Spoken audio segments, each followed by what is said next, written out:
What's up, guys? It's Rilo from Guru Games, and we're here to talk today about Season 15 going on in Destiny 2 right now, the Season of the Lost. So, coming right out of the Season of the Splicer, I had nothing but great times in that season, and I was just hoping for an even better one coming around this time. And boy, we're only 3 weeks in, and I can really say that Bungie just keeps improving on themselves season after season this year. We've been getting a lot of treats. The first thing I want to talk about, though, is the new Wayfinder's Compass, the seasonal artifact. So, my first impressions of it, in like the earlier tiers of the compass, I wasn't really feeling it. It felt a little basic to me, but once you get around the last two columns over here, this is where it really started to shine for me. Like, you got Withering Heat, you got Thermoclastic Strike, and then everybody's going crazy over Particle Deconstruction and Focusing Lens. I think that these mods together are just really, really great additions, and it actually made me like using fusion rifles. And if anybody knows me, is I do not use fusion rifles. Linear fusions more so, but regular fusion rifles, you would almost never see me with one. And I'm just glad that the season finally gave me a reason to use them, and a damn good one at that. I also want to talk about the Lorentz Driver, the seasonal exotic for Season 15. This thing has been a monster, and we're 3 weeks in already, and it's not really getting a nerf, but we'll see.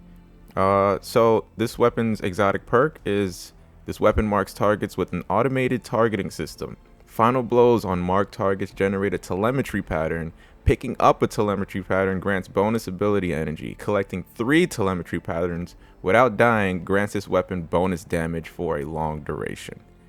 And when they say a long duration, they are not joking. This is like a 30-second buff that you get, and it's absolutely insane. Like, whenever you get headshots, it creates like this vortex explosion that pulls everybody in and then explodes.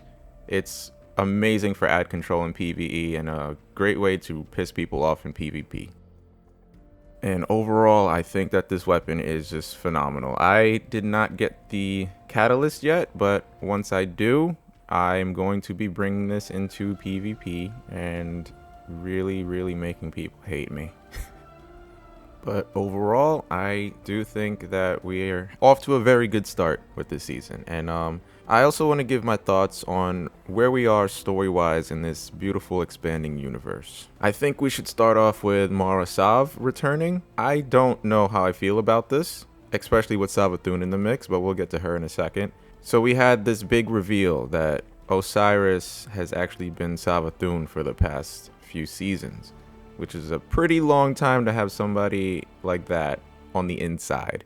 So after that reveal, I just couldn't help but think, what if Savathun could actually be in 2 people's bodies at once? I just couldn't help but think that Mara Sov coming out of nowhere, willing to help Savathun rid herself of that worm, and will get Osiris back in return. I just don't buy it. But I do love that this game is making me question these characters now, because honestly, anybody could be an enemy at this point after Osiris being revealed to be one. And I truly think that Savathun is one of the best Destiny villains that we've seen so far, and we barely even seen anything from her. And I just really, really hope that Osiris is still alive. I actually don't think he is. I don't. I think that Savathun is just using him as leverage so that she'll be able to keep us helping her until the very end, and then she'll be like, oh yeah, by the way, Osiris has been dead anyway. Adios. But yeah, don't trust her. I don't trust Mara either, but I hope that Mara is actually sincere. But if she is being sincere, I do not think that she's very smart for being willing to help Savathun in the way that she is. She says she has a plan. We'll see. One thing that I don't really like, and spoilers ahead if you haven't watched anything from the Witch Queen reveal, I'm going to start talking about that for a second. Yeah, one thing I don't like is that we kind of know where this season is going to go by the end of it, because we see Savathun with her Lucent Brood, the Hive Guardians, the ghosts, and everything. So she ends up getting her way, but we just don't know how that's going to happen yet. I don't know. I kind of felt like they could have revealed the Witch Queen without being too spoiler heavy. Hey, maybe how we get there is going to be the real payoff rather than we're here now. But hopefully there's good payoff in this season, because the Witch Queen is looking to be like probably gonna be one of my favorite expansions, because I love these hive themed ones. Bringing Oryx's sister into the mix, one that's been built up for so long, I would love this. And my hopes for the future, I want to talk about real quick. With all of this Witch Queen stuff in the mix, I would love them to bring back some more Legacy D1 content. I feel like anything that has to do with the Dreadnought is very fitting. So I know that Bungie said they're bringing back another big raid from Destiny 1, and there's only really like 2 big raids that they can bring back, which is Wrath of the Machine or King's Fall. And I do think that King's Fall honestly makes the most sense to bring back, just given the context of everything. And I would love them to bring back the Dreadnought as a whole, as a destination again, but you know, that's most likely not going to happen, because we're already getting Savathun's Throne World, the whole new raid on that. So I'm pretty sure they're going to want people in that destination. A man can dream. But I really, really hope going into this that this campaign narratively is just different than what Bungie is used to doing. I really hope that it's like what they're saying it's going to be. Because I think that this year has had the most story build up out of any Destiny year, and it actually felt like we were building towards something huge.